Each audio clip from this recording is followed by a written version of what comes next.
నమస్తే, welcome to Suman TV. నేను పద్మిని. ప్రస్తుతంతో పాటు ప్రముఖ ఆధ్యాత్మికవేత్త, శ్రీదేవి శ్రీ విద్యాపీఠం వ్యవస్థాపకులు, శ్రీ లక్ష్మీ గణపతి ఆలయం నిర్వాహకులు, స్వర్ణ దేవాలయం నిర్మాణ సంకల్పకర్త, శ్రీ విద్య ఉపాసకులు, బ్రహ్మశ్రీ తేరాల సుబ్రహ్మణ్య శాస్త్రి గారు మనతో పాటు ఉన్నారు. మాట్లాడదాం. నమస్కారం అండి. వైవాహిక సమస్యలు ఉన్నాయండి అని చెప్పే వాళ్ళ సంఖ్య కూడా అధికంగానే ఉందండి. సఖ్యతా లోపాలు ఉన్నాయి అనేది క్రమేపీ ఏదో పెరుగుతూ వెళ్తుంది ఆ సమస్య. ఎందుకంటే మా ఇద్దరికి పడట్లేదు, మేము తను నాతో ఏమీ చెప్పరని ఆడవాళ్ళు అంటూ ఉంటే, నా మాట వినదని మగవాళ్ళు చెప్పటం అనేది ఇట్స్ అ కామన్ ఇష్యూ లాగా అనిపిస్తుంది. మరి ఈ వైవాహిక సమస్యల నుంచి బయటపడాలి, సఖ్యతా లోపాలు అసలు ఉండకూడదు మా భార్యాభర్తల మధ్య, అన్యోన్యత అనేది మాకు మళ్ళీ పెళ్ళైన కొత్తలో ఎలా ఉన్నాం అలా ఉండాలి అనుకునే పరిస్థితి రావాలి అని అంటే ఏం చేయాల్సి ఉంటుందండి? మంచి ప్రశ్నమ్మా. ఇక్కడ వైవాహిక జీవిత సమస్యలు అనేది ఒక భాగము, అట్లనే ప్రతి వాళ్ళ జీవితంలో స్నేహ సంబంధమైనటువంటి ఒక అంశాలు, ఇలా ఒకరి మధ్య ఒకరికి ప్రేమ ఆప్యాయతల్ని వీటన్నిటిని కూడా తెచ్చివ్వగలిగేటువంటి ఒక శక్తి రాజశ్యామల అమ్మవారికి ఉంది. అసలు అమ్మవారు అన్ని ఇంకా అదే కదా రాజశ్యామల ఆ అమ్మవారి యొక్క సాధన. ఇందులో మార్గాలు అంటే అమ్మవారు పేరులో రాజశ్యామల, రాజమాతంగి, సుఖశ్యామల ఇవన్నీ ఉన్నాయి. ఇందులో ఆ మంత్రానికి సంబంధించిన ఆ దేవతకి సంకల్పం ఉంటుంది.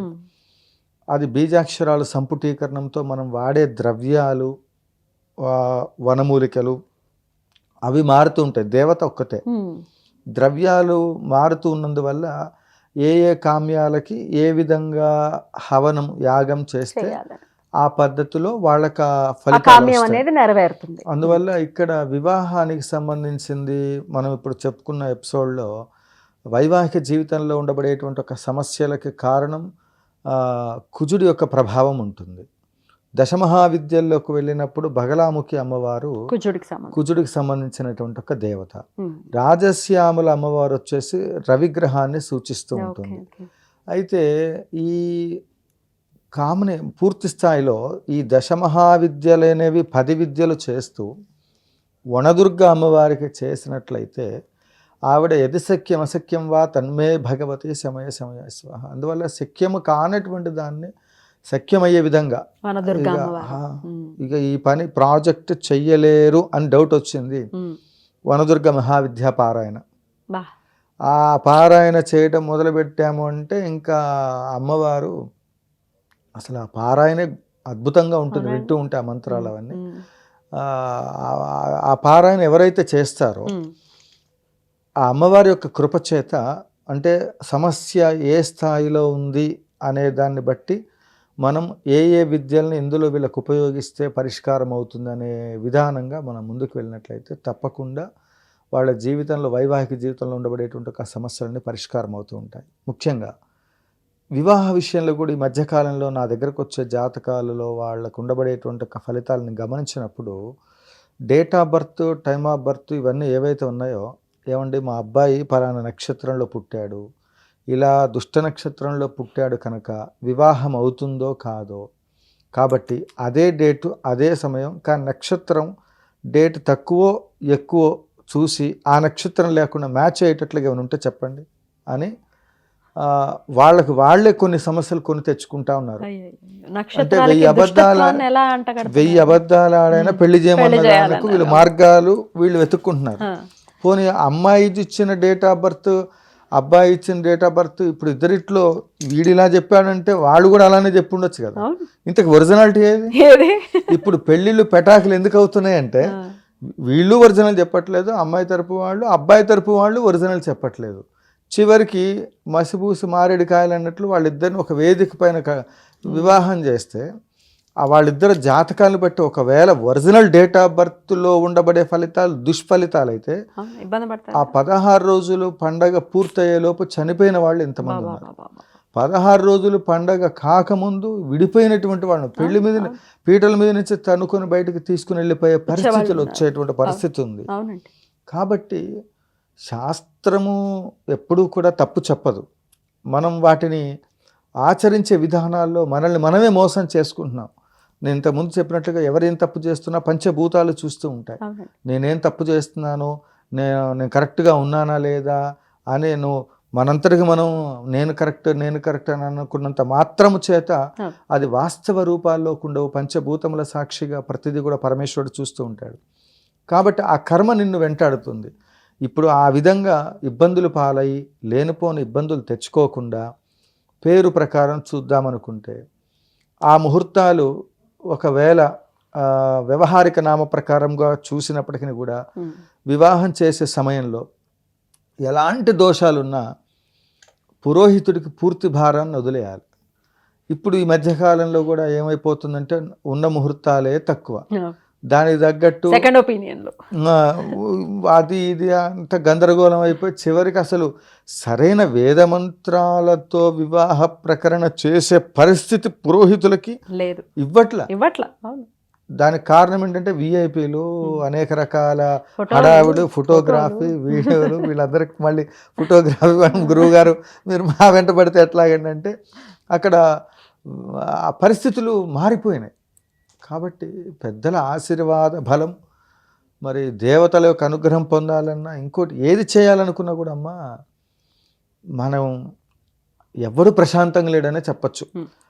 ఎంతసేపటికి ప్రతి తంతుని స్పీడ్గా వేగంగా అన్నీ అయిపోవాలి. ఆ ఎంగేజ్మెంట్ పలానా టైంకి అమెరికా వచ్చే షూటింగ్కా వాడు పెళ్లి చేసుకోవడానికి వాడు డిసైడ్ చేస్తాడు ముహూర్తం, నేను కాదు. మేము పలానా టైంలో వస్తాం, పలానా టైంలో మేము పెళ్లి చేసుకుంటాం, ఆ టైంలో ముహూర్తాలు ఉన్నాయని. లేకపోతే సంవత్సరమైన ఆగాలంటే మళ్ళీ సంబంధం దొరకదు గురువు గారు ఇది పోతే. ఎందుకు ఆ తొందరపాటు తనము ఇవన్నీ కూడా రాసిపెట్టుంటూనే జరుగుతున్నాయి. వీటన్నిటిని అధిగమించాలంటే కూడా మరలా చెప్తున్నాను, ఈ యావత్ ప్రపంచం మొత్తం శాంతి ఉండాలంటే కూడా ప్రపంచ శాంతి యాగాలు జరిగే ప్రతి చోట ఒక సుబ్రహ్మణ్య శాస్త్రి చేస్తున్నారు, మీరందరూ మీ ఆస్తిపాస్తులను తెచ్చి అక్కడ పెట్టమంటారా, ఎక్కడ జరిగినా అక్కడ యాగాలకు సపోర్ట్ చేయాలి. ఇంకొక విషయం, ఇంతకుముందు మన ఎపిసోడ్లో చెప్పుకున్నట్లుగా ఇలా వేల కోట్ల రూపాయల ఆదాయాలు దేవాదాయ ధర్మాదాయ శాఖ ద్వారా వచ్చేటువంటి డబ్బులు కావచ్చు, అట్లనే భక్తులు హుండీలో సమర్పించి ధార్మిక మండలి ద్వారా నిర్వహిస్తున్న దేవాలయ వ్యవస్థలు అవ్వచ్చు, వాటి ద్వారా వచ్చే ఆదాయంలో ప్రతి దేవాలయానికి భక్తుడు వెళ్ళి విరాళాలు ఇస్తూ వ్యవస్థ నడిపిస్తున్నప్పుడు సంవత్సరానికి ఒక యాగం ఏ దేవాలయంలో ఎంతమంది చేశారనేది చెప్పండి. ఎవడు చేయలేడు. ఎందుకంటే యాగం చేయాలంటే అక్కడ బ్రాహ్మణ పోషణ, దానము, ధర్మము అన్నీ చేయాలి. దేవాలయానికి ఎందుకు విరాళం ఇస్తామయ్యా అంటే మనకు తెలియకుండా వచ్చినటువంటి ఒక పాప భూయిష్టమైనటువంటి ఒక సొమ్ముని ఎప్పుడైతే విరాళం ఇస్తున్నామో ఆ విరాళ రూపంలో ఆ విరాళం ఎప్పుడైతే అక్కడికి ఇచ్చేస్తామో ఈ పాపం అంతా దేవాలయానికి వెళ్తుంది. మళ్ళీ ఆ దేవాలయంలో అదంతా కూడా పవిత్రత చేకూరాలంటే ఆ ద్రవ్యాన్ని మళ్ళీ యాగం ద్వారా, అందుకే బ్రాహ్మణుడు అగ్నిహోత్రుడితో సమానం, గోవు అగ్నిహోత్రుడితో సమానం.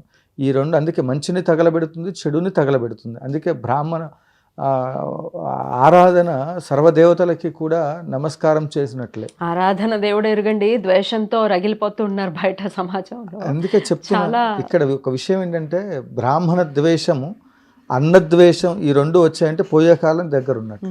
అంటే ఎందుకు చెప్తున్నాను ఈ మాట అంటే, వాడు అన్నం తింటలేదు అనుకోండి, అన్నద్వేషం వచ్చిందంటే ఇంకా వాడికి ఆయుష్ దగ్గరకు వచ్చినట్లే. అన్నం మీద వ్యతిరేకత రాకూడదు, అందుకే అన్నం పెట్టేటప్పుడు వద్దు అని అనకూడదు. ప్లస్ నెక్స్ట్ దాన్ని చీదరించుకోకూడదు. అది ఇష్టం ఉన్నా లేకపోయినా ఈ రోజు దొరికింది పరమేశ్వర నీ అనుగ్రహం అని చెప్పి మంచినీళ్ళైనా తీసుకోవాలి, అంటే అంత తృప్తిగా తీసుకోవాలి. అట్లనే అన్నద్వేషం, బంధుద్వేషం, వీడు మాట్లాడితే వీడు రావద్దు, వాడు రావద్దు, వీడితో మాట్లాడితే నేను ఒంటరిగా ఉండాలన్నాడు అనుకోండి, ఫినిష్. అన్నద్వేషం, బంధుద్వేషం, బ్రాహ్మణ ద్వేషం అస్సలు. బ్రాహ్మణ ద్వేషం వచ్చిందంటే కౌంట్ డౌన్ స్టార్ట్ అయినట్లే.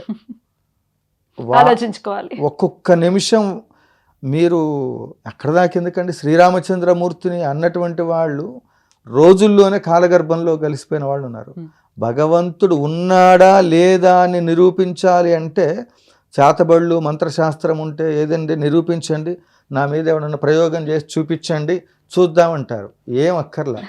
యాం కల్పయంతి నోరయః క్రూరాం కృత్యాం వాధుమివ తాం బ్రహ్మణ పరినిర్నుద్భ ప్రత్యుర్కర్తారి ముర్చ్యతని ఈ మంత్రాన్ని 11 సార్లు చెప్తే వాడు మళ్ళీ ఎవడికి కనపడ్డి అంత సనాతన ధర్మాన్ని రక్షించటం కోసం ఒక్కసారి ఉపాసన పరులందరూ ఈ సంబంధమైన రుక్పారాయణలు చేస్తే వాళ్ళెవరో మేము తలుచుకుంటే ఈ దేశాన్ని ఏదో చేద్దాం అనుకుంటున్నారేమో, లేదా గోస్ వ్యవస్థను అంటున్నారేమో. నేను ఒకటే చెప్తా ఉన్నా, ప్రత్యంగిర అమ్మవారి సాధన చేయండి. ప్రతోడు గోవుల్ని బ్రాహ్మణుల్ని ఈ సనాతన ధర్మం బాగుండాలి అంటే ప్రత్యంగిర అమ్మవారి సాధన చాలా శ్రేష్టం. అంటే అస్త్రశస్త్ర విద్యలు అంటారు ఇవి. అన్ని వెపన్స్ దగ్గర పెట్టుకుని ఎందుకు ఇట్లా ఉన్నామంటే ఎందుకని ఇట్లా ఉంటున్నాం. ఒక్కసారి వాటన్నిటిని విజృంభిస్తే కరాల వదనే మహాభైరవి జ్వల జ్వల జ్వాలా జిప్పే అని ఆ మంత్రాలు చెప్తే, ఆ మంత్ర ప్రయోగం చేస్తే ఒక కోడినో కుక్కనో తీసుకొస్తే నువ్వేం చేయకపోయినా ఆ మంత్ర ప్రయోగం ద్వారా దాన్ని ఎలా ఉంటుందనేటువంటిది 100%. మంత్రశాస్త్రం జోలికి వస్తే శాస్త్రముల ద్వారా నిరూపితమై ఒక వ్యక్తికి వెరీ వెరీ డేంజరస్ జోన్లో ఉన్నాడమ్మా. ఇప్పుడు వారు ఒక ఉన్నతాధికారిగా ఉన్నారు, కొనసాగుతూ ఉన్నారు. తప్పకుండా సమయం వచ్చినప్పుడు లైవ్ వారితో చేపిస్తా. ఏదో చదువు రాని వాళ్ళని ఎవరినో కాదు, ఒక అత్యద్భుతమైనటువంటి ఒక రక్షణ విభాగంలో ఉండబడే ఒక వ్యక్తులు వచ్చి ఏమో ఈ హోమాలు ఇవన్నీ చేస్తున్నావు ఏంటంటే, ఆ వ్యక్తికి ఆయు ప్రమాణం జాతకరీత్యా ఉంది కాబట్టి ఇది చేస్తే అది తొలగుతుందంటే ఆ జీవరాశిని ఏదో చోట సమర్పిస్తారు. అప్పుడు ఒక మేకని తీసుకొచ్చి ఆ మేకని ఇవ్వాలి కాకపోతే రేపైనా ఎవడైనా ఏదో ఒకటి చేస్తాడు, కానీ తప్పే. కానీ ఆవిడ బతకాలి అంటే దానికి ఆ ప్రయోగం చేస్తే ఆవిడ బతుకుతుందని శాస్త్రంలో ఉన్న చిన్న ప్రయోగాన్ని చేశాం. ఏం చేయకుండా కానీ ఆ మేక చనిపోయింది, ఈవిడకి ఆయుష్ పెరిగింది. అంటే మంత్రశాస్త్రంలో ఉండబడే విషయాలు ఏంటంటే, మనకు ఉండబడేటువంటి ఒక విధి విధానాలు. ఇప్పుడు కొంతమంది బెదిరిస్తుంటారా, నా జోలికి వస్తే నేను అది ఇది తప్పు. నేనేమంటున్నానంటే, శాస్త్రాన్ని రక్షించటానికి, ఈ సనాతన ధర్మాన్ని రక్షించడానికి ఈ శాస్త్రంలో ఎంతోమంది ఉపాసన పరులు ఎన్ని తెలిసిండి కూడా మేము ఎందుకు ఉంటున్నామంటే, కేవలం పిచ్చుక పిల్ల మీద బ్రహ్మాస్త్రం ఎందుకనే తప్ప వాటిని ఉపయోగపెట్టేటువంటి ఒక విధి విధానాల ప్రకారం ఉపయోగించడం వల్ల కరోనా లాంటి వైరస్ కంట్రోల్ చేయగలిగా. బగలా ఉపాసన కరోనా టైంలో మనకి బాగా ఉపయోగపడింది. అది బహిర్గతం చేయాల్సిన అవసరం లేదు, చేయాల్సిన వాళ్ళు చేసుకుంటూ వెళ్తారు. మాకేం అవసరం, శాస్త్ర ఆపద వచ్చింది రాకుండా చేయొచ్చు. వ్యాక్సిన్ ఎప్పుడో వచ్చిందమ్మా. కాదండి, అసలు రాకుండా ఎందుకు చేయలేదని అడిగే వాళ్ళు ఉంటారు. వాళ్ళకి మీ సమాధానం రాకుండా ఏంటి, మీ భక్తి టీవీ పంచాంగంలో పేజీ పేపర్లో ఉంది, అది అప్పుడు లైవ్ షోలో చాలా సందర్భాల్లో కూడా చెప్పడం జరిగింది. పలానా ఇయర్లో వాయు సంబంధమైనటువంటి ఒక ప్రాబ్లమ్స్ వస్తాయని చెప్పేసి పంచాంగం ముందు చెప్పింది. మరి అప్పుడు ముందు దానికి సంబంధించిన దాంట్లో ఈ పలానా టైంలో ఈ వైరస్ వస్తుందని ముందు శాస్త్ర ప్రామాణికంగా మిగతా అన్నవాళ్ళు ఎవరు ముందు దాన్ని ప్రకటితం చేయలేదే. భూత భవిష్యత్ వర్తమానాలు తెలియజేయగలిగేటువంటి ఒక శాస్త్రం మనది సనాతన ధర్మం, అది ప్రకటితం చేశారు. వచ్చిన తర్వాత కూడా ఏం చేయాలో అప్పుడు దాంట్లోనే ప్రకటితం చేయడం జరిగింది. దాని ప్రకారంగా చేశారు కనుకనే మనం నిలబడగలిగాం. కాలసర్ప దోషం అనేటువంటిది ఫస్ట్ 2019లో మేలో స్టార్ట్ అయింది. కోటిమోదక యాగంలో ఉన్నాం. దోషం వస్తుందని తెలిసి కోటిమోదక యాగం 108 మంది పురోహితులతో కంచి కామకోటి పీఠ సాంప్రదాయంలో సత్తుపల్లిలో మనం యాగం నిర్వహించాం. అప్పుడు తోకలాగా ఉండేది. అంటే కాలసర్ప దోషము, గ్రహాలు, గ్రహ మండలాలు అనేటువంటివి ఏవైతే ఉన్నాయో ఆ గ్రహస్థితి మొత్తం కూడా పాములాగా ఉంటుందన్నమాట కాలసర్ప దోషం. అది మింగేసిన టైం, అది పాస్ అవుతున్న కొద్ది మెల్లగా దాని దోషం తగ్గింది. అంటే భగవత ఆరాధన వల్ల నేను అనుకున్న గ్రహమండలాలు చూసి, అరే అందరు జైలు ఎట్టుంటారు బాబు, ఇది బంధన యోగంలో ఉందంటే అందరం గృహ నిర్బంధంలోనే, మరి అది ప్రామాణికంగా అది వాస్తవమే కదా. కాబట్టి మనము శాస్త్రజ్ఞుల్ని లేకపోతే సైన్స్ని నేను వ్యతిరేకించట్లేదు, లేకపోతే ఇంకోటి కాదమ్మా. మంత్రశాస్త్రము అనేటువంటిది మంత్రం మననేతి రక్ష, దాన్ని సరిగా విధి విధానాల ప్రకారం చెయ్యకపోతే మంత్రం మననేతి భక్ష, అది భక్షిస్తుంది కూడా. రక్షించు అనబోయి భక్షించు అంటే భక్షిస్తుంది. అందుకే ఒక పురోహితుడు అందుకే మంత్రశాస్త్రంలో దానికి సంబంధించిన నిష్ణాతులు ఉండాలి. ఇవాళ రేపు అలా కాదు, ఎవడు పడితే వాడు బొట్టు పెట్టుకొని వాడి దాంట్లోనే పండితులు అని చెప్తే దేంట్లో ఎవడు స్పెషలిస్టో దానికి తగ్గట్టుగా మాట్లాడాలి. పెద్ద పెద్ద వాటికే ఉంది సమాధానం, సఖ్యతాలోపాలకి లేదా అనుకుంటే ఖచ్చితంగా ఉంది వనదుర్గ అమ్మవారి ఆరాధన తప్పకుండా ఖచ్చితంగా ఆ సమస్యల నుంచి బయటపడుతుంది అని అంటున్నారు. అద్భుతం అండి, చాలా బ్యూటిఫుల్గా ఎక్స్ప్లెయిన్ చేస్తున్నారు. మీ వాగ్దేవి అనుగ్రహం ఉంది కాబట్టి ఆపలేము, కానీ ఆపుతున్నాను. మరో ఎపిసోడ్లో కంటిన్యూ చేద్దాం. థ్యాంక్ యూ అండి, నమస్తే. సంతోషం.